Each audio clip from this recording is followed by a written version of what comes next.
sont d'une misère désolante.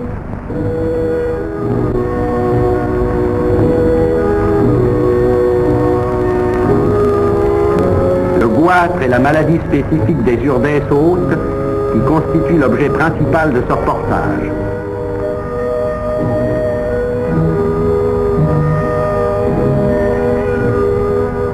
Voyez cette femme avec son goitre. Elle n'a pas plus de 32 ans.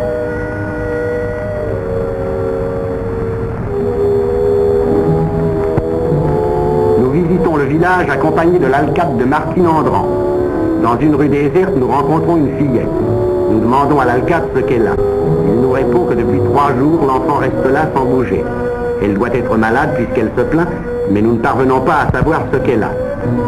Un de nos amis s'improvisant médecin s'approche d'elle pour s'informer de ce qui lui fait mal à la gorge. Il lui demande d'ouvrir la bouche et nous pouvons voir ses gencives et sa gorge enflammée. Malheureusement, nous ne pouvons rien faire pour elle. 2 jours après, nous sommes revenus dans ce village. Comme nous demandions de ses nouvelles, on nous a répondu que la fillette était morte.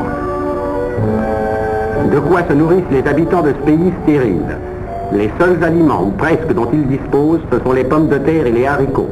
Et encore pas toujours.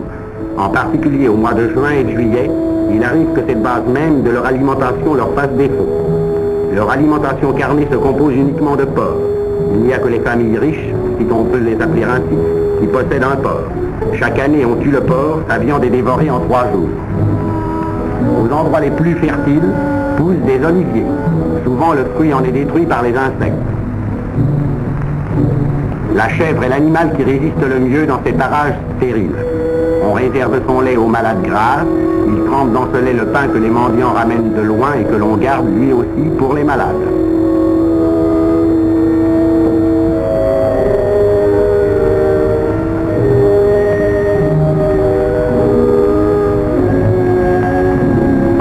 On ne consomme de la viande de chèvre que lorsque l'une d'elles se tue, ce qui arrive quelquefois quand le sol est abrupt et les sentiers escarpés.